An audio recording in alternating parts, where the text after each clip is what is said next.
Isunod po natin ang ating panayam kay Sir Modi Floranda, ang nagsisilbi pong National President ng Grupong Piston. Kaugnay po ito sa epekto ho ng big time oil price hike dito ho sa transport sector. Magandang araw ho sa inyo at welcome sa Bombo Radio Philippines. Ginoong Modi Floranda, Sir, si Bombo Genesis at Bombo Ever po ito. Magandang umaga po, Bumbo Ginis, at siyempre sa inyong dalawa at siyempre sa ating mga taga-subaybay. Magandang umaga po sa lahat. Thank you so much for joining us, sir, sa Bombo Radio Philippines, sa Bombo Network News. May niluluto ho yata tayo na protesta laban ho dito sa tuloy-tuloy at sunod-sunod na pagtaas po ng presyo ng mga produktong petrolyo. Tama ho ba? Opo, at kahapon ay nag-umpisa na po tayo. Nagkaroon po tayo ng pagkilo sa harapan ng Petron, dito sa may isabi nyo, kaugnay nga dito sa mga seri ng mga pagtaas ng presyo ng petrolyo na kung saan ay mula noong January pa ay talagang halos linggo-linggo na tumataas ang presyo ng petrolyo. Pero yung pong yung protesta hanggang sa lang po ito, sa mga protesta, wala po tayong yung tigil pasada na usually ginagawa ho ng piston. Sa bahagi natin ay naghahanda po tayo sa pambansang koordinadong protesta at may kakibad na transport strike hindi lamang dito sa National Capital Region kundi sa buong bansa para paabot o buligbigin ng administrasyon doon sa patuloy na pahirap nitong mga pagtaas ng presyo ng petrolyo sapagkat malaki na yung nawawalang kita ng ating mga driver at talagang kapos at kapos na yung ating kinikita sa loob ng 12 to 18 hours na ating pamamasada. May tentative date na ho tayo, sir, kung kailan po yung posibleng tigil pasada ho natin? Ang plan, ang tinatarget po natin ay bago matapos itong Marso ay magkakaroon po tayo ng coordinated protest at may wilga nga na ilulunsad po natin. Ilan po, sir, yung mga inasahan po natin makikibahagi dito? Sa atin ay tingin natin ay hindi lamang ang mga jeepney ang lalahok dito, kundi sasama rin dito yung mga UV, yung mga taxi, yung mga tricycle, at kahit itong mga modern, dahil doon sa laki ng epekto ng mga pagtaas ng presyo ng petrolyo.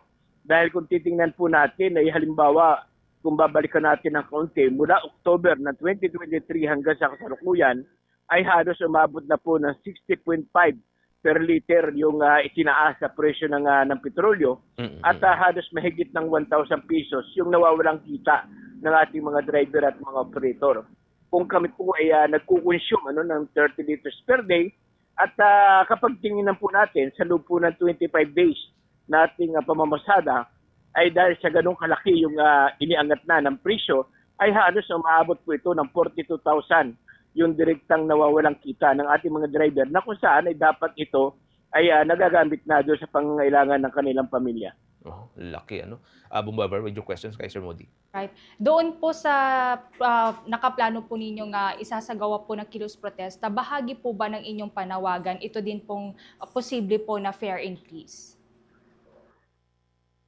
Sa atin ay pinag-aaralan po natin at ngayon ng darating na March 16 ay tayo po ay maghahain ng dagdag kita o dagdag pasahe sa LTFRB.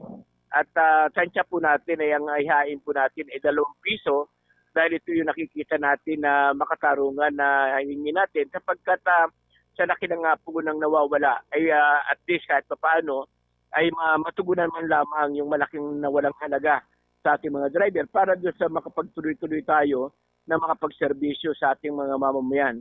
Kung halimbawa, ibibigay ng LTFRB yung 2 piso nating ipapile, ay madadagdagan yung maliit na kita ng ating mga driver.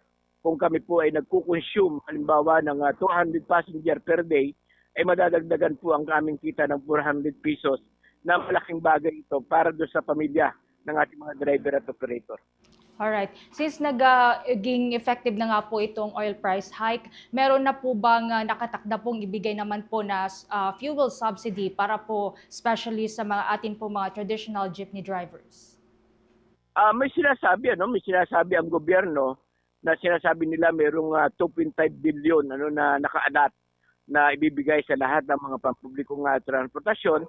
Sa isang tingin po ay makakatulong pero hindi ito yung magre-resolve nung kalagayan natin sa sektor ng transportasyon sapagkat batay sa sinasabi po mismo ni Chairman Bigor Mendoza, ay magbibigay daw sila ng 5,000 sa mga traditional jeepney at 12,000 sa mga modern na mga bus.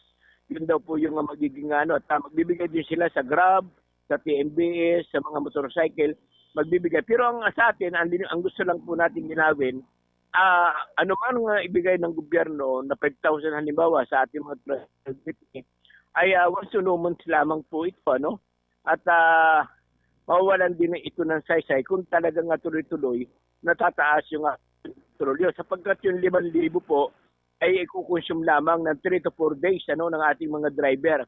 Ganun lang siya kaiksi.